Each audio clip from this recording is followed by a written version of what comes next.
2047ஆம் ஆண்டுக்குள் இந்தியாவை வளர்ச்சியடைந்த நாடாக மாற்ற இளைய தலைமுறையினர் அர்ப்பணிப்புடன் பணியாற்ற வேண்டும் என குடியரசுத் தலைவர் திரௌபதி முர்மு வலியுறுத்தியுள்ளார். ஒடிசா மாநில வேளாண் பல்கலைக்கழக பட்டமளிப்பு விழாவில் சிறப்பு விருந்தினராக பங்கேற்று பேசிய அவர், இந்த பட்டமளிப்பு விழா பட்டம் பெறும் மாணவர்களின் உத்தரவாதமான எதிர்காலத்திற்கு வழிவகுப்பதாக கூறினார். கல்லூரி பருவத்திலிருந்து புதிய சூழலுக்குள் நுழையும் மாணவர்கள் உலக யதார்த்தங்கள், திறமை, அறிவாற்றலுக்கான சோதனைகளை வெற்றிகரமாக எதிர்கொள்ள வேண்டும் என்றார்.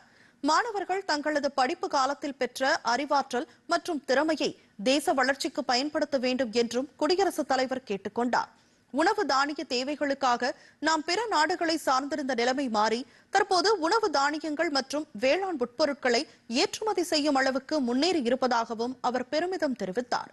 விஞ்ஞானிகளின் வழிகாட்டுதல் மற்றும் விவசாயிகளின் அயராத உழைப்பின் காரணமாகவே இது சாத்தியமானதாகவும் குடியரசுத் தலைவர் திரௌபதி முர்மு கூறினார்.